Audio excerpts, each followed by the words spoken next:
Gelar kesarjanaan adalah Sunset Industry. Sekolahan berbasis bata dan semen atau mortar and brick adalah Sunset Industry. Dan ini semua merupakan komentar seseorang, orang tua murid yang menghadap Senat DPR di Amerika beberapa bulan lalu yang merubah masa depan belajar dunia. Sungguh, ketika di masa COVID, banyak terjadi diskusi dengan para orang tua yang bete dengan kegiatan sekolah swasta yang tetap berbayar mahal, namun ngajarnya pakai online. Juga di sekolah negeri yang gurunya sangat tidak siap mengajar via online, dan gayanya yang sama di dalam mengajar online di kelasnya ini membuat pelajaran gak ada yang masuk di otak anak-anak. Guru ilmunya tinggi, namun cara mengajarnya itu skill tersendiri.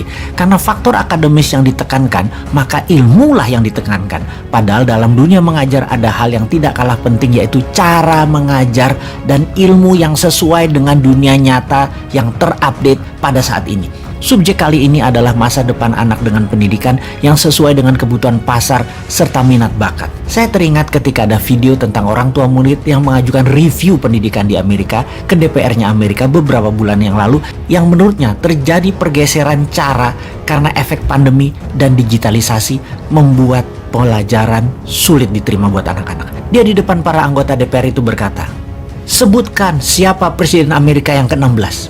Yang anggota DPR pada bingung, coba-coba mengingat dan menebak-nebak. Kemudian, unsur kimia apa setelah rhodium? Kemudian, apa gunanya DNA dan RNA dalam tubuh manusia? Di mana palung laut terdalam di dunia? Apa tempat paling tinggi kadar oksigennya di dunia?" Semuanya bingung menjawabnya. Lalu dia mengatakan, "Ambil Google dan cari keyword tadi dan Anda akan menemukan jawabannya." Kemudian dia melanjutkan pertanyaan dengan, "Mengapa anak-anak otaknya diisi hafalan yang semuanya ada di Google, dan bukannya harusnya anak-anak diajari dan dibekali dengan bagaimana cara memproses informasi dan membuat otak berpikir intelektual?" Inilah pernyataan berharga miliar atau million dollar question. Kemudian efek dari diskusi dengan anggota DPR tersebut saat ini di Amerika merubah cara mengajar dan apa yang dipelajari di kelas, di mana fungsi ruang kelas menjadi semakin berkurang. Sungguh, sistem edukasi di Indonesia pun harus diubah segera, pronto. Dunia hafalan dihilangkan, dunia keterampilan ditingkatkan. Buang sistem nilai dan ujian, ganti dengan sistem kompetisi kekaryaan, kompetisi olahraga, kompetisi sains, budaya, seni, art, dan lain sebagainya. Sekolah hanya sampai kelas 10 aja dan hanya sampai kelas 1 SMA. Sungguh, sekolah itu dibagi dua. 1 sampai 6 itu sekolah dasar, kelas 7 sampai 10 itu menengah. Lalu 1 tahun wajib militer tinggal di barak. Lalu kuliah adalah sekolah tinggi. Dan fokusnya bukan degree tapi keterampilan. Sekolah kelas 1 sampai 10 adopsi homeschooling dikombinasi dengan sistem sekolahan konvensional plus buang sistem nilai, ganti sistem kompetensi dan kompetisi. Sekolah hanya dari jam 8 sampai jam 12 untuk anak kelas 1 sampai kelas 3. Sekolah dari jam 8.30 sampai jam 14 untuk anak kelas 4 sampai kelas 7. Jam 9 sampai jam 16, kelas 8 sampai 10. Tidak ada homework. Sungguh, kalau kita tidak segera merubahnya, maka Indonesia akan tertinggal jauh, dan ini perlu tindakan sangat drastis. Cikar kanan, putar haluan sampai 90 derajat. Geser segera, arahnya salah ini. Pendidikan kita sistemnya mengarah ke arah yang tidak jelas, bukan ke dunia baru, bukan ke dunia pencerahan. Sistem pendidikan kita tidak membuat anak-anak menjadi berkemampuan yang up to date, hanya hafalan, hanya pintar hafalan.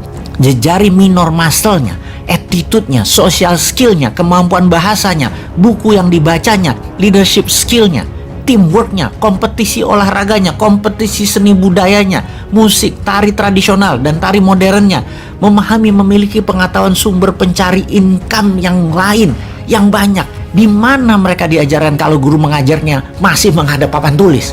Sungguh, kita melihat kenyataan ke depan sekarang. Pendidikan berbasis game ala The Sims, Roblox akan menggantikan tugas guru.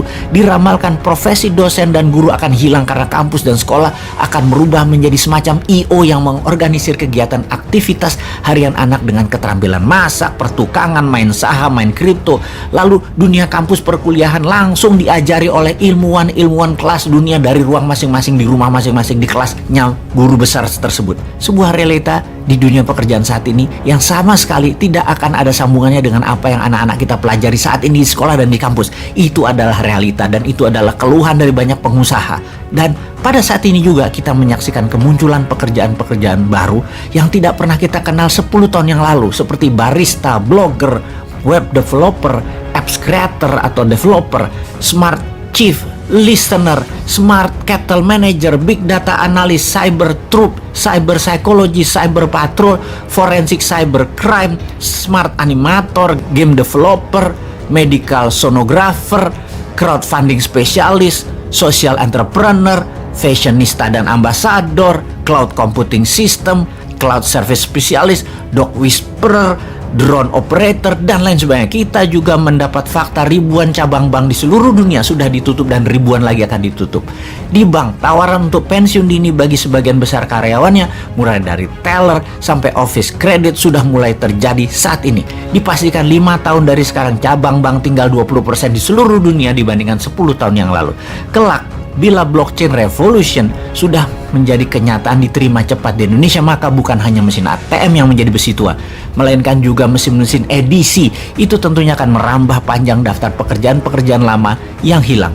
Fakta lapangan, ribuan bidang pekerjaan dan bisnis seperti kasir di supermarket, sopir taksi, HRD, loper koran, agen asuransi, guru, juga sejumlah akuntan diramalkan akan berkurang tinggal 50% dalam 5 tahun ke depan dibanding dengan saat ini. Kita tentu perlu segera merubah dunia pendidikan selaras dengan pekerjaan-pekerjaan dunia bisnis dan kegiatan-kegiatan manusia yang baru. Lalu, ayo lakukan segera. Kalau tidak mampu dilakukan dalam 2 tahun ke depan, minggir semua ya. Termasuk kalian kandidat yang di etalase 2024 yang juga ditunggu solusinya akan dunia pendidikan. Kalau tidak, ya minggir aja sekalian.